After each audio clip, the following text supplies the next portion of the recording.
Yeah, like back when Diddy Kong still had the up air. You know what I'm saying? Like way back then. Sonic had the back throw that killed you at 100. Yeah. Sheik had the 50-50. That's where I remember like a lot of the Sonic versus Sheik sets that I saw. But I don't know. Both of these characters have very strong neutral games. That's kind of what they're known for. Man, True Blue really wants to get this tweet out. He is so. It's so important that he finishes his text message, man. He is just like. He must be texting someone on Tinder or something. He's like, yo, check out my set. I'm about to play. Well, from what I remember, I think a lot of the time True Blue doesn't get to play on stream, and you know, that may have to do with the fact that he's a Sonic player, and like he's talked a lot about how. Oh, that was the CO incident with him. Yeah, right? a lot of like streamers have this like bias against Sonic players because they don't think it's gonna pull in viewers, which is understandable, I guess. But I'm glad UR is like, you know, giving him an opportunity to play, because every play style is legitimate. Unrivaled Tournament streamed Midwest Mayhem 4. I don't know if you're familiar with how that tournament went, but that was one where 6WX won it. And they had, like, Sonic sets out the wazoo. Oh, that was when he beat Ally, right? Yeah, he beat Ally and he beat Hyuga in a bracket reset. Oh, yes. And then, yeah, I remember that. And that was after,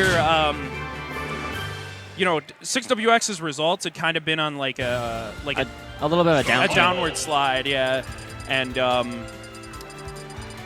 but it was good to see him in, like, peak form at that tournament, and it shows like how well he can play when he's playing optimal Sonic, which is something he sometimes doesn't enjoy doing. But here we have True Blue, someone who is very familiar with playing the quote-unquote optimal way with this character, and it's going to be starting on Town and City for Game 1. Yeah, I see Sheik take people to this stage a lot.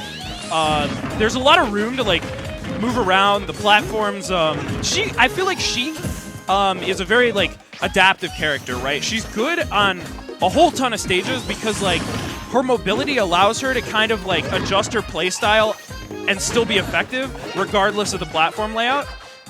Yeah, Sheik does not really have a bad stage. And we're seeing here Shinoobi, he's kind of like stuck on these platforms, and now we're trapped in the final destination portion where True Blue can just hunker down in the middle of the stage and keep Sheik out.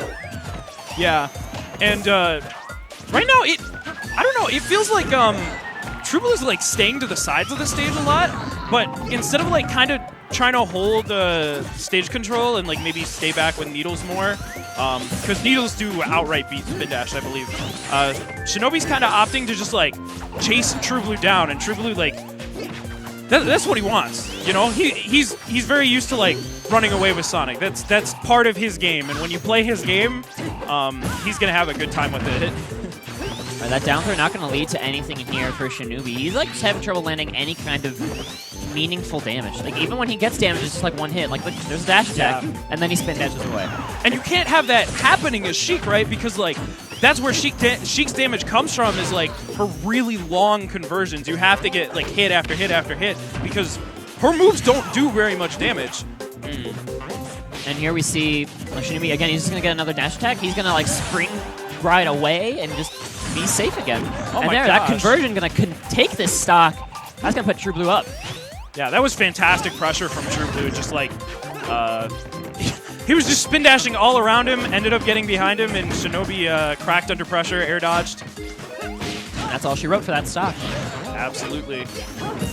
And look, Shinobi just having trouble hitting anything here. Oh, that spring is so dangerous. Yeah, I think Shinobi was a little bit too high of a percent, or too low of a percent for the spring to combo into the up air yet, but you can't blame True Blue for trying. I mean, that might have ended the game right there if it connected. Oh, yeah.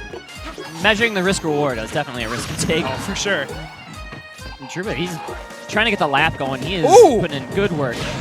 True Blue's positioning is so good, and I've seen like Sonics implement that more and more, the dash pivots. He actually like, because his run is so good, the ability to like stop mid-dash and then start dashing again is just incredible. And I don't know, I've just been seeing more and more Sonics use that over time, and it allows them to get little like positioning things like that. You have to have a very fantastic ground game as a Sonic player. Like that's just going to be a lot of your movements on the ground, and he's going to get this raw up smash punish. That will seal it. His percent won't even go above 100% as True Blue takes game 1. Yeah, that high bouncing fist was a little questionable, I think.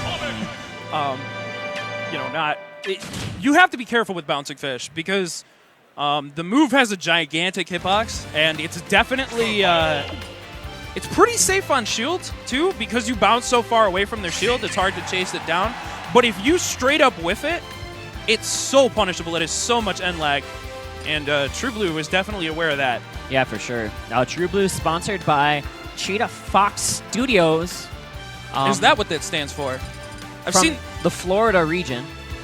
That's interesting. I've seen the CFS in front of his tag so often, but I never knew what it stood for. So that's well, that's today nice, you learned. Get the sponsor name out there, That's important. That's why sponsors do what they do. It's very important. Get the word out. Looks like Shinoobi might be considering a character switch. No, Yeah. we just got color changes, maybe? Black Sheik. Red Sheik's good. No, okay. Sheik doesn't have awful colors. Yeah, I feel like the only Sheik color I really dislike is the yellow one. And Gold Sheik's not bad. I don't think there's any bad Sheik color, like I was saying. It's not terrible. I don't think it's like as good as the others. I'm not terribly picky though, so That's maybe true. that's just me. I think they did a good job with like a lot of the character colors in this game, especially compared to the last game. Well, right. we're not talking about last games. We're talking about this game. And we're on Sheikville. This is not at all a surprising counter pick to see come out from a Sheik player. Oh, yeah. You just have so much room to work with. That Smashville platform can just put you in such terrible positions as a player fighting Sheik. But I think we're going to see True Blue just try to maneuver around it, kind of play the same ground game, but maybe get one or two platform extensions of his own. And that's what he's looking to do here, trap Sheik on this Smashville platform. Oh yeah, and I think True Blue's been having a really easy time of just like maneuvering around Shinoobi because when True Blue like gets up into the air after hitting Shinoobi's shield, Shinoobi usually goes for an immediate aerial punish, and True Blue's aware of that, so he just moves away. I feel like Shinoobi should be going for like more landing traps, waiting for True Blue to expend those options, forcing him to be more cautious about the things he does in the air, so that once he runs out of options, you can just punish him when he lands. But oh baby, he was looking for the footstool to dare. The footstool dare, yeah. That dirty, dirty little trick that Sonics can do when you get someone at about like 80% on the edge. But if you do it right, you don't SD. Oh, did you see that? That was slick. Spin dash onto the spring, and he like managed to hit him off of it. Set him up. But spin dash nair, the tried and true kill confirm. Oh yeah. Gonna seal the deal here, put True Blue up a stock, and he's looking to make this a convincing 2-0. Yeah, do you notice how True Blue's like just going into the air and then repeatedly air dodging because he knows like Shinoobi's gonna try to follow him in the air? Yeah, he's really good at just like understanding the timings of Shinoobi's offense, and that's where he's getting a lot of his mileage, is just countering that. See, like, I feel like True Blue's getting away with stuff like that too easy, and Shinoobi just needs to like play a bit more patient. And I think Shinoobi is just really flustered by the movement. It's so. Oh, yeah. If you're not familiar with how to like understand Sonic's timings on his movement, it can be so hard to just even land any consistent punishes. And that's why we're seeing really not much damage at all added on a True Blue's percent. And it gets kind of confusing too, right? That sometimes you have to like play patient against Sonic. Oh no, Oh. You can't re-grab the ledge against Sonic. You can't do that, man. He was ready for it. He winded up that Yeah. super powerful fist, and boom, that's a 2-0 victory. That's going to be True Blue moving on Yeah. the winner's side. Where was Shinoobi going? If he went above the ledge, I'm pretty sure he still would have gotten hit. He would have got punched in the face. So, True. That was super good from True Blue. Like the minute Shinoobi dropped off that ledge low enough, he knew the game was over.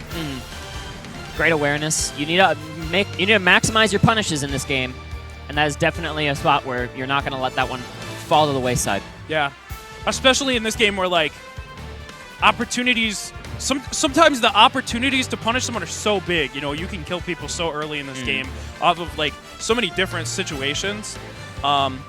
And it's really important that you make sure those punishes are optimized because it's